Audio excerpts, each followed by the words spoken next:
Bullies attacked quiet girl. What happened next will shock you. A story by Heartfelt Tales. The sound of sneakers squeaking against the gymnasium floor echoed through the empty hallway as 17-year-old Chen pressed her back against the cold metal lockers. Her heart hammered in her chest as she watched the three figures approaching her with predatory grins. She had tried to take the long way to avoid them, but somehow they always found her. Today, there was nowhere left to run. Well, sneered Jessica, the leader of the trio, her perfectly manicured nails clicking against the locker beside Maya's head. Look what we have here. The little mouse tried to hide from us again. Behind Jessica, her two followers, Brad and Chloe, chuckled menacingly, blocking any escape route Maya might have had. Maya's hands trembled as she clutched her worn backpack straps, her eyes darting between the three bullies who had made her life miserable for the past 2 years. She wanted to speak, to tell them to leave her alone, but the words stuck in her throat like they always did. The shy girl who excelled in academics but crumbled under social pressure had never found her voice when it mattered most. If you're enjoying this story and want to see more inspiring tales like this one, please take a moment to like this video, share it with someone who needs to hear it, comment below with your thoughts, and subscribe to Heartfelt Tales for more emotional journeys that will touch your heart. You know what, Maya? Jessica's voice dripped with false sweetness as she stepped closer. I'm getting really tired of you acting like you're better than everyone else just because you get good grades. Time someone taught you where you really belong. Without warning, Jessica's hand shot out and grabbed Maya's collar, yanking her forward so hard that Maya stumbled and nearly fell. Let go of me, Maya whispered, her voice barely audible over the sound of her own racing heartbeat. But Jessica only tightened her grip, and now Brad was reaching for her other arm while Chloe laughed cruelly. What was that, mouse? Did you say something? Jessica's grip tightened even more, and Maya felt the fabric of her shirt cutting into her neck. I don't think we heard you clearly.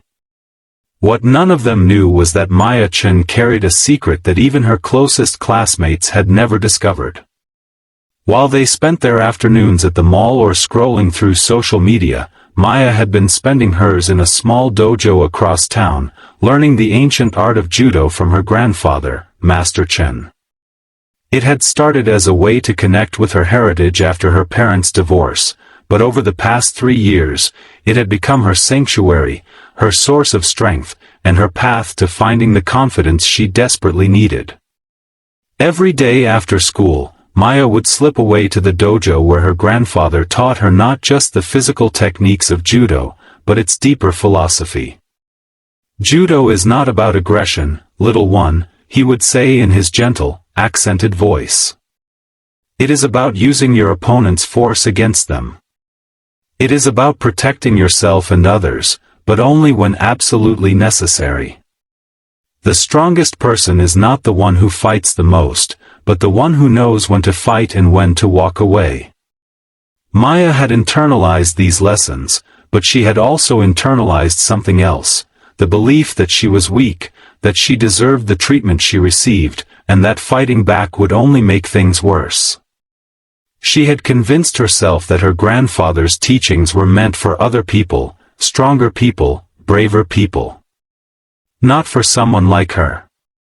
But as Jessica's grip tightened and Brad's hand closed around her wrist, something shifted inside Maya. The fear was still there, but underneath it, she felt something else rising, a quiet, steady strength that came from years of training, years of discipline, and years of her grandfather's wisdom finally finding its moment to shine.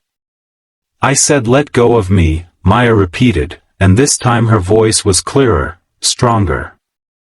There was something in her tone that made Jessica pause for just a moment, a flicker of uncertainty crossing her face.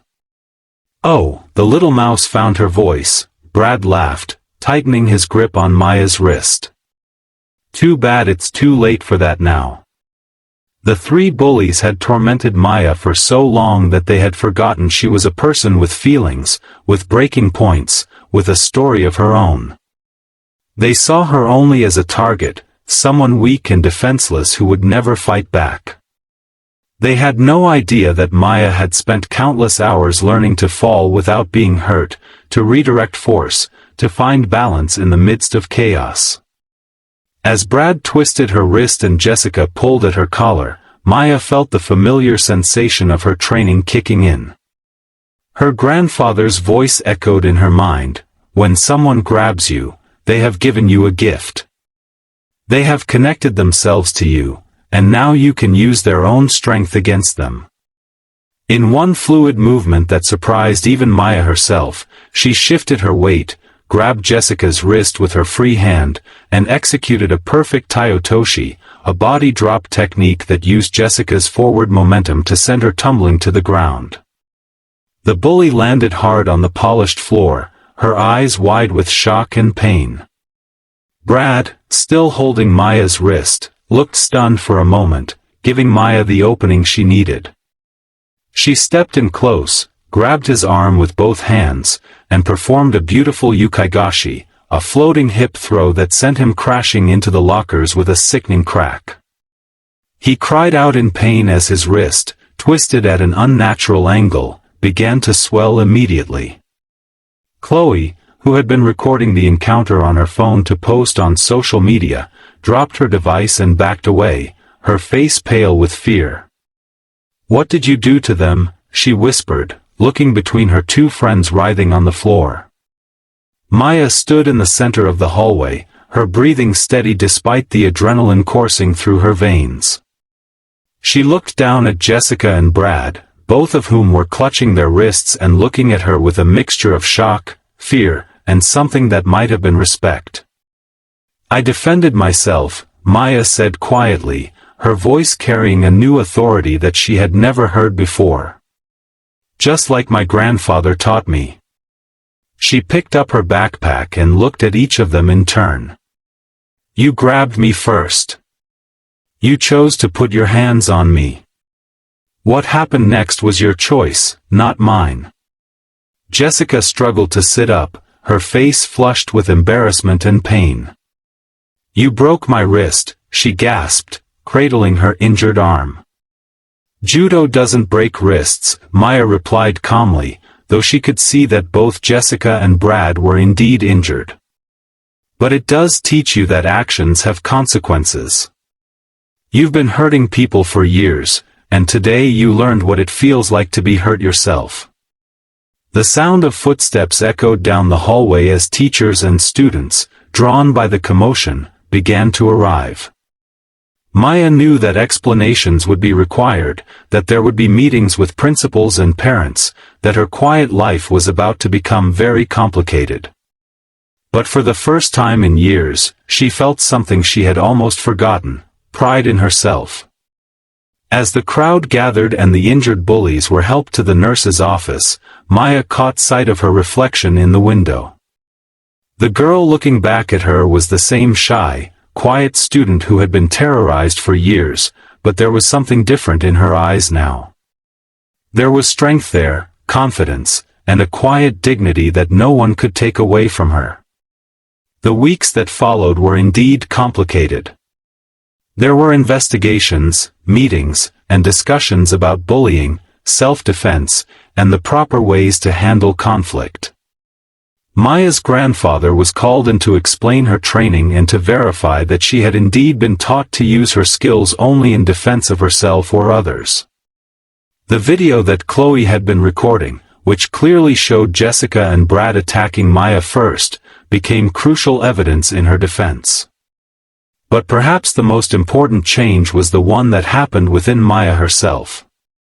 The shy girl who had spent years believing she was weak and worthless began to see herself through different eyes. She started speaking up in class, joining study groups, and even making friends with other students who had been impressed by her courage. Jessica and Brad, whose wrists were indeed fractured from their encounters with Maya's judo techniques, found themselves facing consequences for their years of bullying behavior. The incident had opened the eyes of teachers and administrators to the systematic harassment that had been going on under their noses.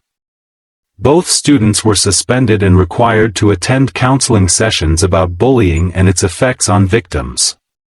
More importantly, word of Maya's self-defense spread throughout the school, and she found herself becoming an unlikely hero to other students who had been suffering in silence. They began to approach her, sharing their own stories of harassment and asking for advice on how to stand up for themselves. Maya's grandfather, when he heard the full story, was both proud and concerned. "You used your training wisely," he told her during their next lesson. "You protected yourself when you had no other choice, and you did not use more force than necessary.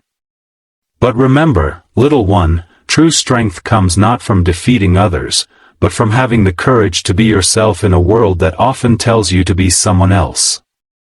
As Maya's confidence grew, so did her understanding of her grandfather's deeper teachings. She began to see that judo was not just about physical techniques, but about finding balance in all aspects of life. She learned to stand up for herself not just physically, but emotionally and socially as well. She found her voice in classroom discussions, joined the debate team, and even started a peer support group for students dealing with bullying. The incident in the hallway became a turning point not just for Maya, but for the entire school. It sparked important conversations about bullying, bystander intervention, and the importance of creating safe spaces for all students. Maya found herself at the center of these discussions, no longer as a victim, but as an advocate for change. One of the most unexpected developments was the relationship that slowly developed between Maya and Jessica. Months after the incident, as both girls were working through their experiences in counseling, Jessica approached Maya with a sincere apology. She had come to understand how her own insecurities and need for control had led her to hurt others, and she wanted to make amends. "I know I don't deserve your forgiveness," Jessica said during one of their supervised mediation sessions. "I was cruel to you for years, and I'm sorry. I was dealing with my own problems at home, but that's no excuse for what I did to you." Maya listened carefully, seeing in Jessica's eyes the same vulnerability and pain that she herself had carried for so long. Hurt people," she said quietly, remembering something her grandfather had taught her. "But we can choose to break that cycle. We can choose to heal instead." The reconciliation between Maya and Jessica became a powerful example for the entire school community. It showed that even the most entrenched conflicts could be resolved through understanding, accountability, and genuine remorse. Jessica became one of Maya's most vocal supporters in the anti-bullying initiatives they both helped to establish. As Maya's senior year progressed, she found herself transformed in ways she had never imagined possible. The shy, frightened girl who had once cowered in hallways was now a confident young woman who spoke at assemblies about bullying prevention, led self-defense workshops for other students, and had been accepted to several prestigious universities. But perhaps most importantly, Maya had learned to value herself. She understood that her worth was not determined by how others treated her, but by how she chose to treat herself and others. She had discovered that true strength came not from the ability to hurt others, but from the courage to protect the vulnerable and to stand up for what was right. On graduation day, as Maya walked across the stage to receive her diploma, she caught sight of her grandfather in the audience, his weathered face beaming with pride. She knew that the lessons he had taught her in that small dojo had shaped her into not just a skilled martial artist, but a compassionate human being who understood the true meaning of strength. In her valedictorian speech, Maya spoke about the importance of standing up for yourself and others, about the power of resilience, and about the difference between being a victim and being a survivor. She talked about how one moment of courage could change not just your own life, but the lives of everyone around you. "We all have the power to choose," she told her classmates. We can choose to be cruel or kind, to build others up or tear them down, to walk away from injustice or to stand and fight for what's right. The choice is always ours, and that choice defines who we are. As Maya looked out at her graduating class, she saw faces that had been transformed by their shared experiences. She saw former bullies who had learned empathy, former victims who had found their voices, and bystanders who had become advocates. She realized that the incident in the hallway had been just the beginning of a much larger story about healing, growth, and the power of standing up for what you believe in.